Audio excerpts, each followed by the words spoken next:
In this video, I'm going to show you how to find the slope of a line that passes through 2 points, the point -6, 1 and 4, -4. In the last video, we built this sketch, but I'm going to show you how to use the formula, but I'm going to refer back to the sketch. So the formula, if you look on your reference sheet, is given to you. Right? Here it is, the bottom of the page. It says coordinate geometry, and it says m, which is the slope, is a change in y over change in x. Let's take a look at it a little bit more closely. Right? The change in y over the change in x equals y2 minus y1 over x2 minus x1. Okay, so what does that mean? Let's try to figure that out. Okay? Well, you're given 2 points, and what you have to remember is that each point has an x value and a y value. Every point has an x and a y.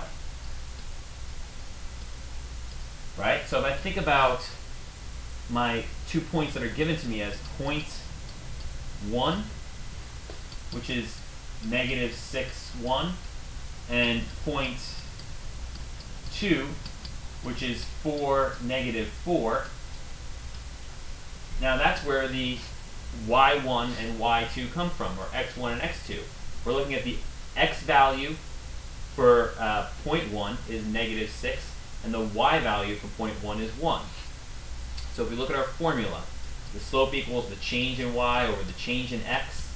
It says it's equal to y2 minus y1. Well, y2 is the y value of point 2, and y1 is the y value of point 1, divided by x2 minus x1. x2 is the x value of point 1, and x1 is the x value of point 1. So x2 is the x value of point 2, and x1 is the x value of point 1. And this is the same thing. If I'm looking for x2 minus x1, I'm looking for the difference between x2 and x1. In other words, I'm looking for the change in the x values. So if you go back to our sketch, it's basically asking for the distance between point 2 and point 1, which you know from the last video is actually 10 spaces. If I look at this distance, it's 10 spaces. So when I think about my formula, using the formula, okay, in my denominator, I'm looking at the horizontal change, the change from point 1 to point 2 in the x values. So I'm going to take the number 4, which is my x value in point 2, and I'm going to subtract -6. This is where students sometimes get confused. It says minus here, and I'm subtracting a -6. So I'm actually doing 4 minus -6. Be very careful. Some students just write in 4 minus 6, which would be a mistake. Now I'm looking at the distance between my y1 and y2, right, as my y value changes. So the y value in the second point is -4. That's your y2. And I'm subtracting, according to the formula, the y value in my first point, which is y1. So I have -4 minus 1. You can use your calculator at this point.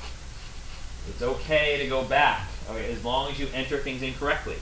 My numerator says -4 minus 1. So I put in my calculator, -4 minus 1. And I get a -5.